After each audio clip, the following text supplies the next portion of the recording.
জয়ের পর প্রথম বিজয় মিছিলে যোগ নবদ্বীপের বিজেপি বিধায়কের। জয়ের পর প্রথম বিজয় মিছিলে অংশ নিলেন নবদ্বীপের বিজেপি বিধায়ক শ্রুতি শেখর গোস্বামী। রবিবার নদিয়ার নবদ্বীপ ব্লকের চরব্রহ্মনগর কার্গিল পাড়া এলাকায় গিয়ে সকলের জন্য সৌজন্য বিনিময় করেন তিনি এবং একই সাথে বিধায়ক রিটেক।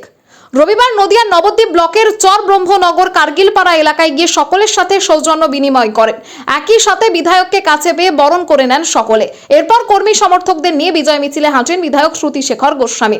এদিন বিজয় মিছিলে যোগ দিয়ে সাংবাদিকদের প্রশ্নের উত্তরে নবনির্বাচিত বিধায়ক জানান, বিভিন্ন জায়গায় এতদিন যারা তৃণমূল কংগ্রেস করত তারা হঠাৎ করে বিজেপির ঝান্ডা ধরে বিশৃঙ্খলা বাঁধানোর চেষ্টা করছে, তাতে নাম পড়ছে বিজেপির।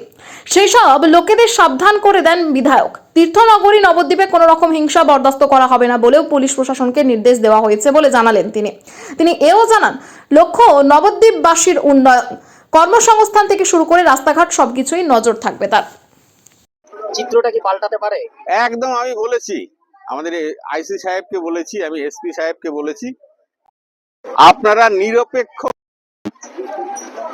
আমি আপনাদের সঙ্গে আছি। কোথাও সমস্যা হলে